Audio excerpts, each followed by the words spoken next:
Alright, welcome to the TheDayIsOurz channel. I'm your host, Johnny Utah, and we have completed week 10.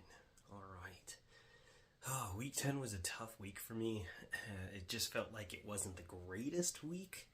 And definitely I'm going to bring out my handy dandy notebook so we can go over the final numbers here. But let's go ahead and go jump right into it, and let's get to the final result here. So, steps this week. I completed 62,949 steps. That is just, I want to give that like an F. That's just so little. That's an average, guys, of 12,589 steps. I mean, my goal on my watch is like 25,000. And granted, what really hurt were the 2 days. Wednesday, I got up at like 9.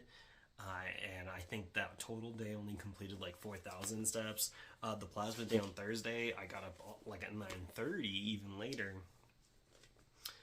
No, I got up at like 9 again, and I had to go donate the plasma, and so that was another 4,000 day. So a couple of really, really low days, but I don't think I hit any days this week where I was at 25,000. I think my high this week was like 22,000, and that was on Monday.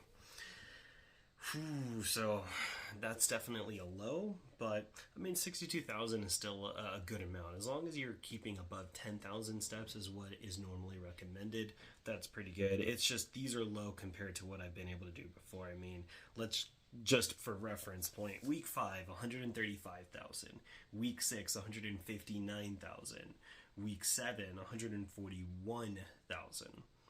Even week 8, 107,000. Like, all of these are just previous weeks that I've done, and this week I was at 62,000. So I think it's fair to say I'm definitely disappointed that I wasn't able to get as many steps in, but that's something I control, right? So I just have to look at these numbers and say, okay, I clearly could have taken more steps, I could have done more to do better, but I didn't. So now we need to refocus this to week 11 to make sure that the numbers look better. All right, so now let's go ahead and move over to intake versus outtake or output. So let's look at that. So intake this week, 1,820 average today. So that's really good. That's right where I want to keep it, which is between that 16 and 1,800 and definitely below 2,000. If I'm keeping it below 2,000, I feel pretty happy. And if I'm keeping it just between that 16 and 1,800, I feel pretty good. This is just a little bit above the 1,800. But honestly, I feel really good about that number. Even with the low steps that I've taken this week, that feels really, really solid to me. And now going to output, we are at 2,930, which is not the 2-to-1 ratio that I want. I want double the output of my intake. The more you put out, right, the more theoretically you're going to lose, right? Sometimes it is just simple math with it, and that's one of the factors that could easily be a big factor for you. And for the most part, I've been able to keep it to a 2-to-1 ratio. Those are all, like, every single week that I've had a 2-to-1 ratio is where I've had a big drop in weight, right? Week 5, it was 3,800 to 1,600, and I lost 2 pounds. Week 7, 42 to 17, that was a drop of 3 pounds. Week 8, it was 37 to 16, that was a drop of 2 pounds. So that has got to be a factor here. And so not keeping it would have been, well, really, to put that here, it would have been 3,600 to keep that to a double output. So I have a lot of work to do in terms of output. Yes, a lot of that is steps. I need to make sure I get my steps above that 100,000 range at a minimum, right? 100,000 in a week, which is a 5 period, is 20,000 steps a day. So I have to keep that up in order to get the output up there. Missing 40,000 steps is definitely going to affect the output number. And the intake number is going to be the same throughout, right? That's going to be pretty consistent. There's not going to be a change in that, so I have to increase the steps and to increase the output to make sure that those numbers look good. Now to a winning stat this week. sleep, and this has been my biggest culprit of the week.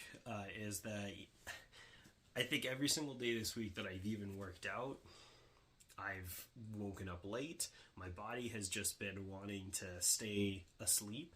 And, honestly, sometimes you just have to listen to your body. Because I felt more drained than I thought I did, at least from a physical standpoint versus a mental standpoint. But I have gotten really good sleep. It gave me an average of this week, so Monday through Friday, of a score of 80, which is the highest that I've actually gotten since I started recording sleep. The next closest was week 5, which was 79, and I want to keep it above 70. So it being an average score of 80 makes me feel really, really happy. Whew. But now it's time to go to the result, right? So all of the efforts this week, what did it net me? Did I gain weight? Did I lose weight? Am I the same? Well, looks like I stayed the same. So I was 203 last week. I'm actually still 203, which to me, I'm not going to lie, guys, that is a huge win in my book. I was fully expecting that after such a pitiful week with steps in output, that I was on destiny to gain weight. But no, my body is just kind of regulating right now. And obviously I could get my intake down a little bit. If I can get that between 16 and 1800, I probably would have lost weight. Obviously, if I would have got more output, I would have probably lost weight too. But I'm actually very, very pleased to see that I'm not going backwards here. I am holding strong, and my body is holding strong. So what does that mean? It means I need to take advantage of week 11, and I need to get the numbers back to where I want them. I have goals that I want to achieve, and I'm not going to do it putting out numbers like this. I need to ramp up these numbers and ramp up the effort. I know it has been a rough couple of weeks. I injured my foot before week 9, had to redo week 9. Week 9 was a lackluster week because I was pretty much still in the recovery mode of it. And then this week I have just been eating this sleep demon, and so it's just been kind of like an avalanche, right? So, but that's part of the challenge, right? Nothing that's worth having comes easy, so I have to basically overcome the adversity of it. And that's part of the challenge, is that it's gonna be difficult. This journey is not gonna be a simple one. It's not gonna be a quick one. It's gonna take some patience. It's gonna take some determination, and most importantly, it's gonna take high mental focus. And so that's why I've always said that it's not just about the physical output or the actual intake of food, but part of this challenge is your mental health. Mental health is so important in this, because if your mental health isn't right where you want it, it could lead you to have lackluster weeks like this, right? And although I don't feel mentally unstable, I've definitely am feeling something, right? If I'm sleeping too long, something is going on, right? Have I not felt motivated enough to be able to get up, right? I am so close to getting to the goal that I've set for myself, to get to under 200, to get that first tattoo, and I'm so close. It is right there, guys. So week 11, I have to attack better. I want to get these numbers pumped up, so that way we can be right back on track. And I have to hold myself accountable, guys. So with that here, if we want to hear how you guys did, let us know. Did you accomplish the goals that you set out to do? Please do not forget to like, subscribe, and share the channel. We want to reach out to as many people as possible. I always say the hardest part about doing any journey, whether you're trying to lose weight or gain weight or just become healthier physically, mentally, is just doing it alone. And here you can follow the journey. I'm going to continue doing this until I've reached my goal of 165, and then I'll figure out something else, or 165, 175, and then we'll figure out something else to do at that point there, maintaining or maybe just bulking up at that point.